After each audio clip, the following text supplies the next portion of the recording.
Amanhã, 15 de outubro, é dia do professor e da professora. Vamos analisar como é que está o setor de educação no país, especialmente as universidades. E o nosso convidado é o Daniel Cara, professor da Faculdade de Educação da Universidade de São Paulo, a USP. Oi, Daniel, bom dia, seja muito bem-vindo.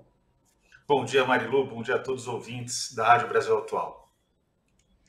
Bom, Daniel, a gente vai apresentar neste momento uma reportagem da Júlia Pereira.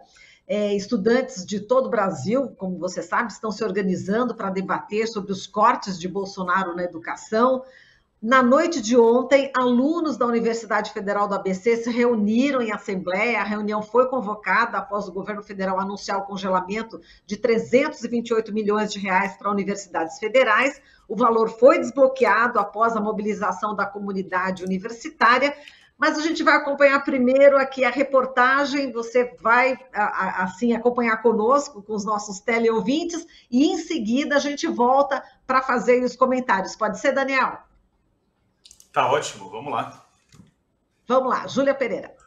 Na noite de ontem, estudantes da Universidade Federal do ABC se reuniram em assembleia para discutir os cortes de Bolsonaro na educação. A reunião foi convocada na semana passada, após o governo anunciar o contingenciamento de R$1 milhão ao MEC, dos quais 328 milhões seriam bloqueados das universidades federais até dezembro. A medida previa o congelamento dos recursos para os chamados gastos discricionários, ou seja, não obrigatórios, como segurança, água e luz, além do pagamento de bolsas de auxílio e permanência estudantil. Poucos dias depois de anunciar o bloqueio das verbas, o governo Bolsonaro voltou atrás e decidiu liberar os recursos, resultado da pressão da comunidade universitária. Como lembra a presidenta da União Estadual dos Estudantes de São Paulo, Tainá Winnie. De prontidão, os estudantes já se organizaram. Em menos de 24 horas, desde o anúncio do confisco da verba destinada às universidades, já haviam universidades sendo ocupadas por assembleias estudantis, já haviam estudantes organizando as suas mobilizações dentro das suas instituições, dos seus institutos federais. O professor da Universidade Federal do ABC e presidente da Associação de Docentes da instituição, Fernando Cássio, lembra que mesmo voltando atrás no corte da educação, o governo Bolsonaro anunciou outro bloqueio. 616 milhões de reais foram tirados do Ministério da Ciência, Tecnologia e Inovação, o que também afeta a produção de conhecimento nas universidades. E é preciso lembrar também que essa devolução dos 665 milhões às universidades, ao Ministério da Educação, custaram, o cancelamento definitivo, agora, não dá nem para dizer que é um bloqueio temporário, de mais de 600 milhões de reais do Ministério da Ciência, Tecnologia e Inovação para verbas de infraestrutura de pesquisa. Apesar do governo federal ter anunciado o restabelecimento dos recursos às universidades, as instituições ainda lidam com os impactos dos bloqueios feitos no primeiro semestre. Em junho, o Ministério da Educação anunciou o congelamento de 1,6 bilhão no orçamento das universidades e institutos federais. O corte se une a outras reduções dos recursos para a educação. Segundo a Andifes, a Associação Nacional dos Dirigentes das Instituições Federais de Ensino Superior, em 2019, o orçamento de uso discricionário das universidades era de 6,2 bilhões de reais. Já para este ano, o projeto de lei orçamentária aprovou 5,3 bilhões.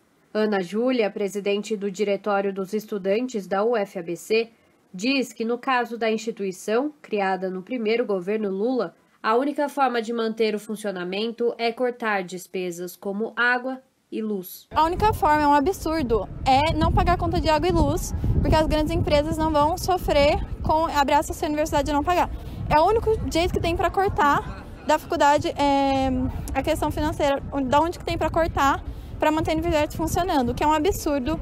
A faculdade não ter dinheiro para pagar uma conta de água e de luz, é um absurdo uma universidade pública federal que produz sobre ensino, pesquisa e extensão. Não é de hoje que Bolsonaro promove cortes orçamentários e contingenciamento de verbas da educação superior. Segundo uma análise do Centro de Estudos Sou Ciência da Unifesp, o governo registrou uma redução de 96% nos investimentos destinados às universidades federais ao longo dos últimos 4 anos. Gabriela Proença, que também integra o diretório estudantil da UFABC, afirma que a gestão de Bolsonaro na educação tem dificultado cada vez mais o acesso da população ao ensino gratuito de qualidade. Então, o que a gente vem vendo é realmente esse planejamento, esse projeto de reduzir o acesso das pessoas à faculdade, né?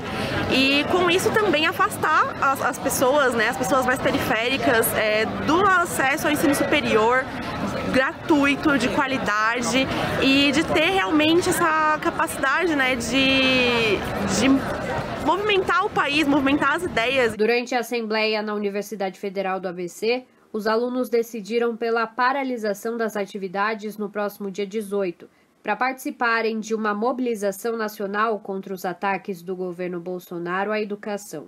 O ato está sendo convocado por entidades como a União Nacional dos Estudantes. A presidenta da UNE, Bruna Brelas, convoca a juventude para ocupar as ruas na data, em defesa da educação pública. Então a gente convida você que é estudante universitário, você que é estudante secundarista, que você participe, que esteja nas ruas, leve seu cartaz, mobilize mais pessoas, para que a gente mostre nossa força contra esse governo e que a gente consiga fazer uma pressão e de denúncia também para a sociedade do que esse governo representou para a educação e o que os estudantes têm sentido na pele nesses últimos 4 anos.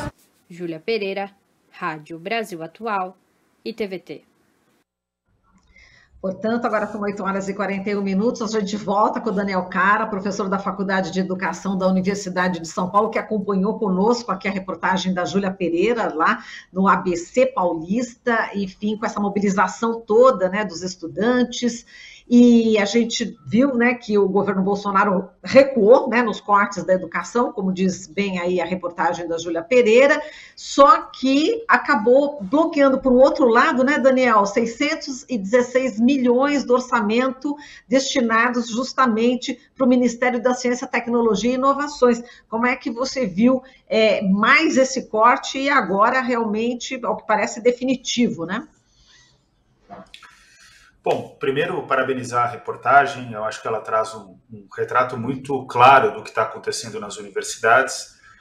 Objetivamente, o Bolsonaro ele tem como intenção travar as universidades e travar a pesquisa no Brasil. Bolsonaro, como vários chefes de Estado de países de extrema-direita, especialmente a Hungria com Orbán, tem se destacado por aniquilar as universidades ou tentar aniquilar as universidades, que eles consideram, na prática, Marilu, que são estruturas de combate às ideologias de extrema-direita.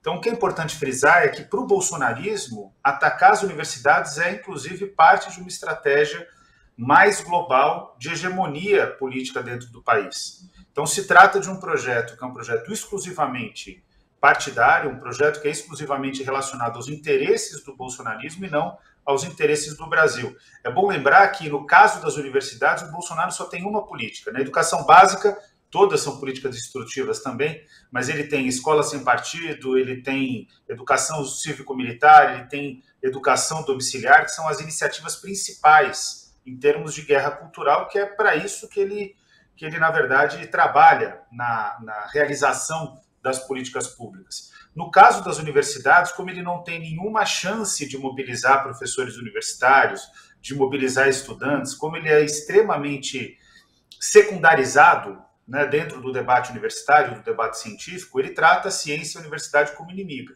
E ele tem feito um trabalho de estrangular orçamentariamente, né? E eu utilizo esses termos porque são os termos que, inclusive, na Europa, são utilizados para explicar, por exemplo, os governos de extrema-direita. E, nesse sentido, ele vai tentando inviabilizar o funcionamento das universidades ou a realização das pesquisas. O Bolsonaro está sendo coerente. O problema concreto é que essa coerência prejudica o Brasil demasiadamente e coloca um limite para o futuro dos jovens, o que é um crime em termos de desenvolvimento do país e em termos também de direitos humanos. Agora, Daniel, ao longo do governo Bolsonaro, a gente teve a oportunidade de conversar com você e já lá atrás o Bolsonaro já estava atingindo, né, o setor da educação, não é isso? Com cortes. Eu queria que você relembrasse um pouco como foi aí o governo Bolsonaro no setor de educação, se você pudesse fazer também um paralelo com os governos, né, anteriores, por exemplo, de Lula e Dilma. Bom, a diferença é abissal, né? Tanto o governo Lula quanto o governo Dilma, você podia discordar em relação ao ritmo, né? O quanto que, dentro do conjunto de questões do país, a educação, a ciência e tecnologia eram priorizadas. Até para ser bem objetivo aqui, nos governos Lula e Dilma, especialmente no Lula 2 e Dilma 1, o investimento em pesquisa ele atingiu os patamares internacionais dos países que se desenvolvem em termos de ciência.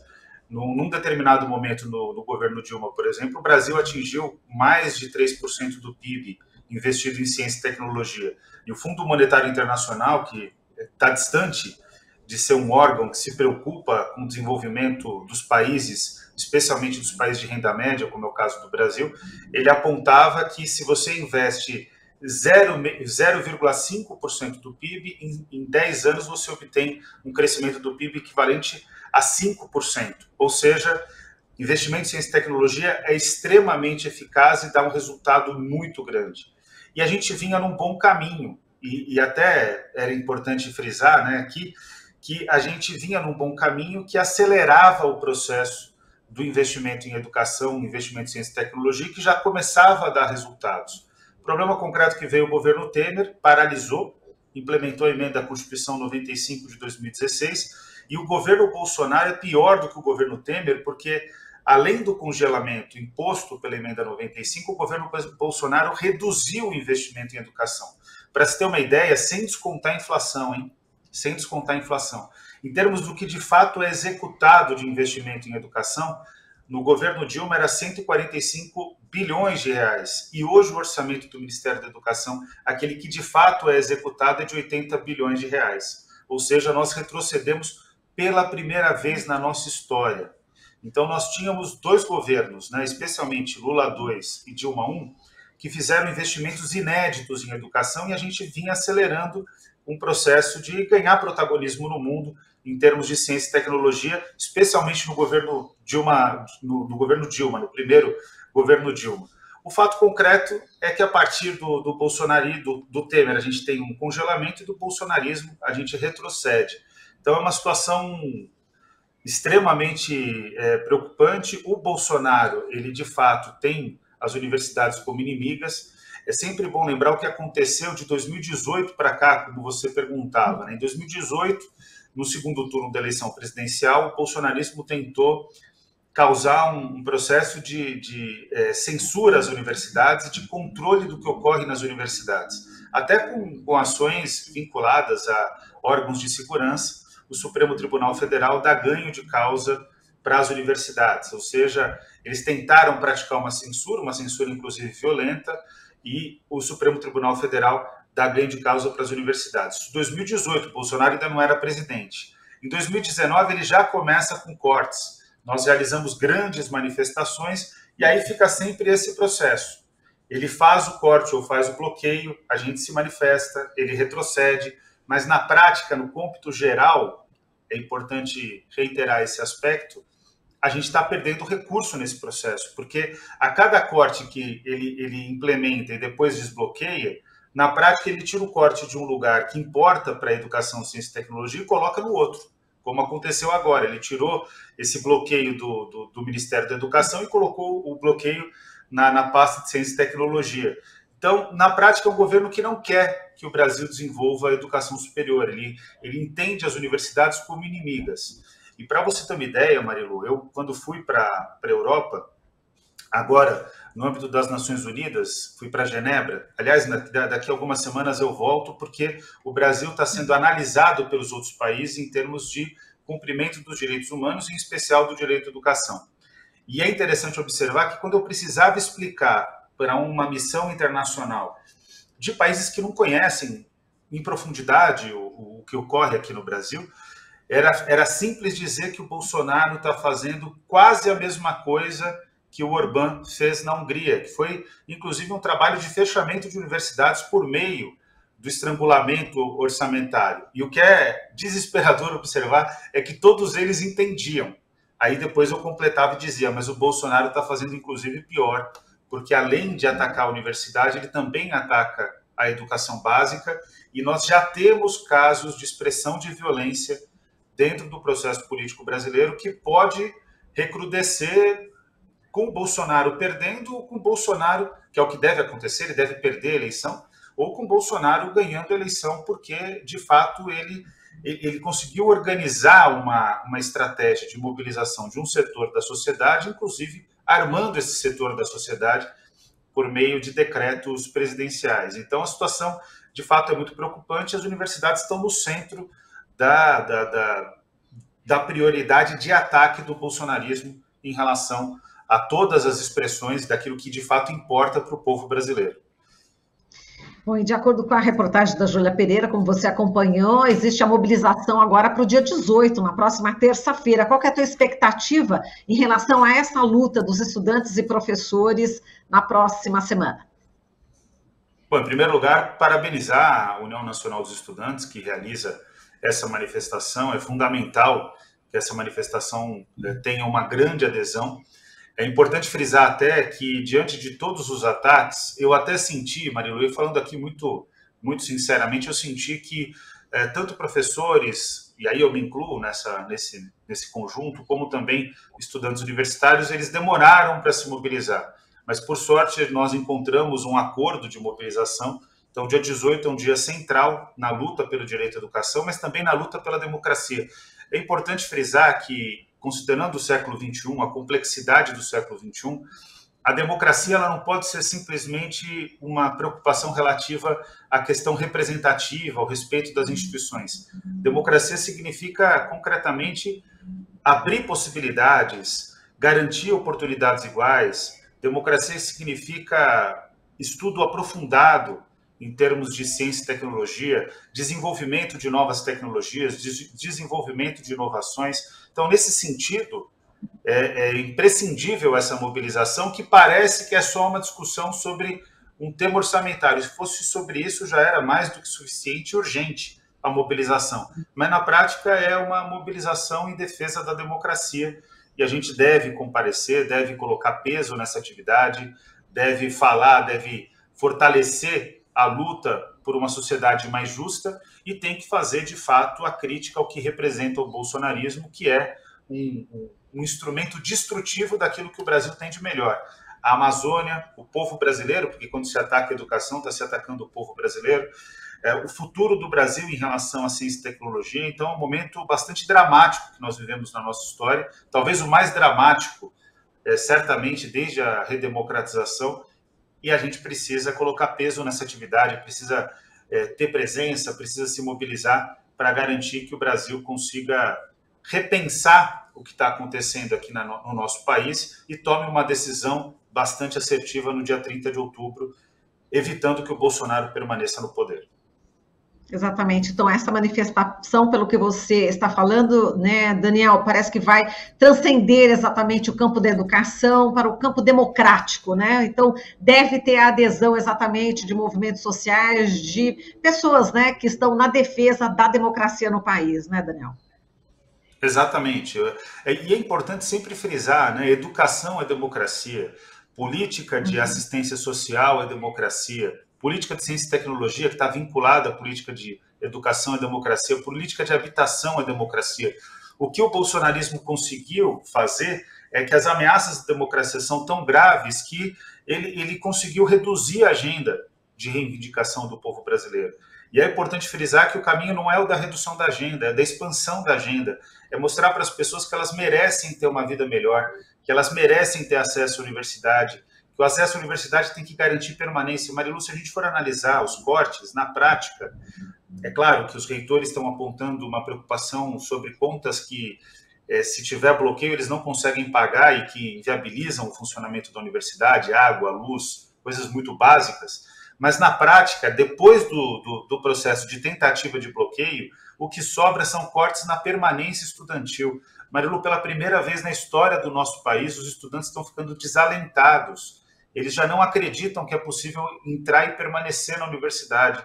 Então, essa ação completamente deletéria, essa ação absurda, é, na prática, o principal objetivo do bolsonarismo. Eles não querem que as pessoas tenham possibilidade de se desenvolver de maneira autônoma, emancipada. Então, concretamente, quando a gente fala de democracia, a gente tem que falar de direitos sociais. A democracia ela só tem uma função prática para o povo se ela coloca pão na mesa de todas as famílias, se ela garante oportunidade de ingresso na educação superior, se ela garante oportunidade de trabalho, e tudo isso é o que o bolsonarismo representa em termos de ataque. É tudo isso que o bolsonarismo tenta evitar. O bolsonarismo, na prática, para deixar de maneira bem clara aqui, ele busca reduzir a possibilidade de qualidade de vida do povo brasileiro numa estratégia de construção de hegemonia política. E eu vou repetir aqui, isso está acontecendo na Europa. O Brasil não é uma exceção dentro de uma regra mundial. Isso está acontecendo na Europa, na Hungria, muito avançado, e começa a acontecer na Itália, com a ascensão de um novo governo, nesse caso, assumidamente fascista. E porque tanto o governo húngaro, como também o governo brasileiro, não se assumem como fascistas. E são. Então, a gente precisa ter muita consciência dos desafios que se colocam, né, na política brasileira, porque o Brasil ele é um país central, como disse o Chomsky, né, nosso colega dos Estados Unidos, mas que vive parte da vida dele aqui no Brasil. Ele tem apontado isso. Ele falou, o Brasil está hoje no centro da preocupação mundial por conta da questão ambiental, das mudanças climáticas e da Amazônia, e ele está, de fato, representando concretamente o maior retrocesso em termos, inclusive, da sobrevivência humana. Então, votar contra o Bolsonaro, além de ser a busca por qualidade de vida, por direitos, por políticas sociais, por perspectiva de vida, votar contra o Bolsonaro também significa concretamente dar uma chance do mundo sobreviver. O mundo vai sobreviver, vamos ser bastante sinceros, o planeta Terra sobrevive. Dificilmente os seres humanos vão conseguir sobreviver. Quer dizer, a situação ela é extremamente delicada. Tá certo, Daniel. A gente agradece muito aqui a sua participação. Forte abraço para você. Até uma próxima. Até uma próxima. Um prazer estar aqui contigo e bom trabalho para vocês. Muito obrigada. A gente conversou aqui com o Daniel Cara, professor da Faculdade de Educação da USP. Estamos apresentando Jornal Brasil Atual. As notícias que os outros não dão.